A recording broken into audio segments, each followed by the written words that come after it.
नमस्कार। स्वागत है आपका पुनः कथाकल्प में। आज की कहानी है खोल दो। रचनाकार हैं सादत हसन अली मंटो और स्वर है प्रवीण दीक्षित का।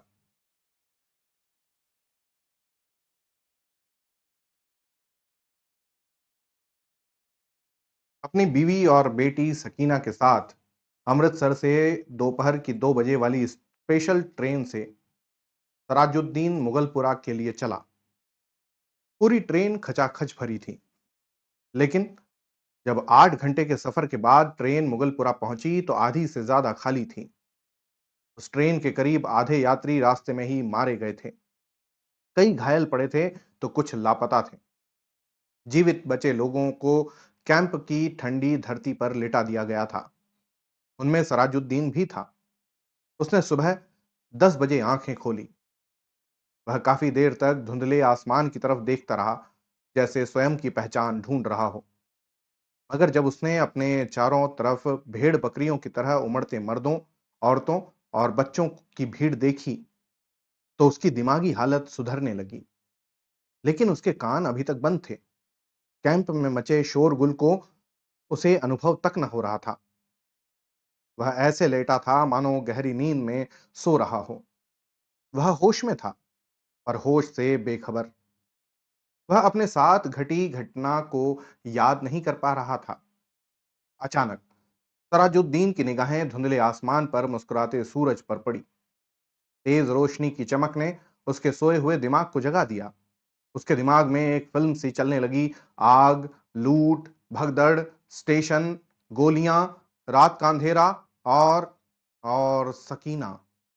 सकीना का ख्याल दिमाग में आते ही सराजुद्दीन एक झटके के साथ अपनी जगह से उठ खड़ा हुआ और पागलों की तरह सकीना सकीना चिल्लाता हुआ दौड़ने लगा।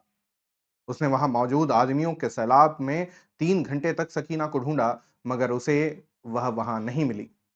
सकीना सराजुद्दीन की इकलौती बेटी थी। सराजुद्दीन अपनी इस इकलौती बेटी के न मिलने पर पागल सा हो गया। चारों तरफ आपाधापी का माहौल था। किसी का बच्चा खो गया था, किसी की मां, किसी की पत्नी, किसी का पति। सराजुद्दीन जब सकीना को ढूंढते ढूंढते थक गया तो एक तरफ बैठकर सोचने लगा। वह दिमाग पर जोर डालकर यह सोचने की कोशिश कर रहा था कि उसकी बेटी सकीना उससे कब और कहां छूटी थी। वह काफी देर तक सोचता रहा, मगर उसे याद न आ सका कि उसकी बेटी उससे कहां अलग हुई थी। उसे याद आता तो सिर्फ इतना कि अमृतसर से ट्रेन में चढ़ते हुए किसी ने सकीना की मां का पेट छुरे से फाड़ डाला था। उसके पेट से बाहर निकली आंतें सराजुद्दीन ने स्वयं अपनी आंखों से देखी थी। वह मरने वाली थी। अपनी जिंदगी के आखिरी पलों में उसने सिर्फ इतना ही कहा था, मेरी नहीं, सकीना की फिक्र करो। उसे यहां से लेकर जल्द से जल्द भाग निकलो। तब सराजुद्दीन और सकीना वहां से भाग लिए थे। उनकी चप्पलें भी पीछे रह गई थीं। रास्ते में सकीना का दुपट्टा भी गिर पड़ा था। तब सकीना चीखी थी, अब्बा, मेरा दुपट्टा।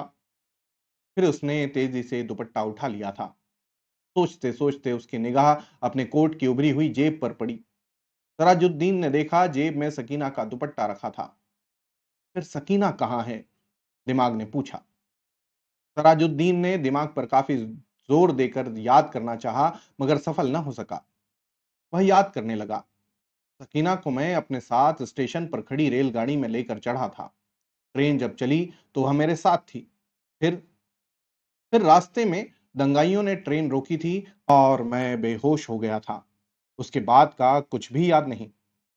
अचानक दिलो दिमाग ने एक साथ कानाफूसी की। कहीं सकीना को दंगाई ही तो उठाकर नहीं ले गए? सराजुद्दीन अपने ही प्रश्नों से घिर गया था, जिनका उसके पास उत्तर नहीं था। उसकी दशा दया के काबिल हो गई, मगर वहां तो सभी उसी के जैसे थे। अपनी विवशता और दुख पर उसे बहुत रोना आया, मगर आंखें तो जैसे रोना भूल गई थीं। उसके आंसू दिलों में ही उलझ कर रह गए। करीब 6 दिन बाद सराजुद्दीन की दिमागी हालत पूरी तौर पर सुधरी। तब वह उन लोगों के पास पहुंचा जो उस जैसे दुखों के मारों की मदद कर रहे थे। 8 नौजवानों की उस टोली के पास लाठी, बंदूक जैसे हथियार थे। सराजुद्दीन ने अपनी दुख भरी कहानी उन्हें सुनाई और सकीना का हुलिया बताते हुए कहा, मेरी बेटी सकीना बहुत हसीन है। उसके दाएं गाल पर बड़ा सा तिल है, आंखें बड़ी बड़ी और बाल एकदम काले हैं। उसकी उम्र 17 साल के करीब होगी। उसकी शक्ल मुझसे नहीं मिलती। वह तो अपनी माँ जैसी है। खुदा तुम्हें लंबी उम्र अता फरमाए मेरे बच्चों। मेरी इकलौती संतान को ढूंढ लाओ। कहते हुए सराजुद्दीन ने उन्हें लाखों दुआएं दे डाली। उन नौजवानों ने सराजुद्दीन को बड़े अपनेपन से दिलासा दिया और जज्बाती अंदाज में सकीना को ढूंढ लाने का विश्वास दिलाया। आठों नौजवान सकीना को ढूंढते अमृतसर जा पहुंचे। बड़ा खतरनाक कदम था उनका। वैसे वे पहले भी कई पुरुषों और बच्चों को पूरी सुरक्षा से वहां से निकाल चुके थे। 10 दिन की तलाशी के बाद भी सकीना उन्हें नहीं मिली। एक दिन वैसे ही एक काम से अमृतसर जा रहे थे। रास्ते में छहराया के करीब उन्होंने एक लड़की को सड़क पर देखा। लॉरी की आवाज सुनकर वह डर कर भागने लगी। उन नौजवानों ने लॉरी से उतरकर उस लड़की के पीछे दौड़ लगा दी। लड़की को वे एक खेत में पकड़ सके। उसके दाएं गाल पर तिल देखकर एक लड़के ने पूछा, निडर होकर बताओ, क्या तुम ही सकीना हो? सामने खड़ी लड़की वाकई बहुत खूबसूरत थी। अपना नाम सुन लड़की और भी ज्यादा सहम गई। उसे चुप देख लड़कों ने उसे इस तरह समझाया कि वह कुछ हद तक बेखौफ नजर आने लगी। तब उसने बताया कि वह सराजुद्दीन की बेटी सकीना ही है। आठों नौजवानों ने मिलकर उसे यकीन दिलाया कि वे उसे उसके बाप के पास पहुंचाना चाहते हैं। फिर उसे खाना दूध खिला पिलाकर लॉरी में बैठा लिया। बिना दुपट्टे के वह बार बार शर्म से अपने सीने को ढकने की असफल कोशिश कर रही थी। एक लड़के ने उसे अपना कोट दे दिया। इधर सराजुद्दीन को अपनी कोई खबर नहीं मिली थी। कई दिन बीत गए थे। वह दिन रात जगह जगह बने कैंपों और दफ्तरों में अपनी बेटी की बाबत पता लगाने में लगा रहता, मगर अब तक नाकाम रहा था। हर रात वह उन नौजवानों की कामयाबी की दुआएं मांगता जिन्होंने उससे सकीना को ढूंढ लाने का वादा किया था। एक दिन सराजुद्दीन को वे सभी नौजवान एक कैंप में खड़ी लॉरी में नजर आए। वह भागकर उनके पास गया और पूछा, बेटा, अ, मेरी सकीना की कोई खबर मिली?" लॉरी का इंजन जाग उठ चुका था। सबने जाते जाते एक ही जवाब दिया, निश्चिंत रहिए, हम उसे खोज लाएंगे। लॉरी चली गई। सराजुद्दीन ने वहीं बैठकर उन नौजवानों की कामयाबी की दुआ मांगी। इससे उसका मन काफी हद तक शांत हो गया। उसी दिन शाम को जिस कैंप में सराजुद्दीन बैठा था, उसके करीब हल्का सा शोर उभरा। 4 आदमी किसी को उठाकर ला रहे थे। उसने पता किया तो एक आदमी ने बताया, यह लड़की रेलवे लाइन के करीब बेहोश मिली है। ये चारों उसे उठा लाए हैं। सराजुद्दीन उन चारों के पीछे लपका। उन चारों ने लड़की को अस्पताल में भर्ती किया और चले गए। सराजुद्दीन थोड़ी देर के लिए अस्पताल के बाहर लकड़ी के खंभे की ओट में खड़ा रहा। फिर धीरे धीरे अंदर जा पहुंचा। वह जानना चाहता था कि वह लड़की कौन है। अंदर जाकर उसने देखा, कमरा खाली था, जिसमें एक स्ट्रेचर पर कोई लेटा था, जैसे लाश हो। सराजुद्दीन धीमे कदमों से स्ट्रेचर की तरफ बढ़ा।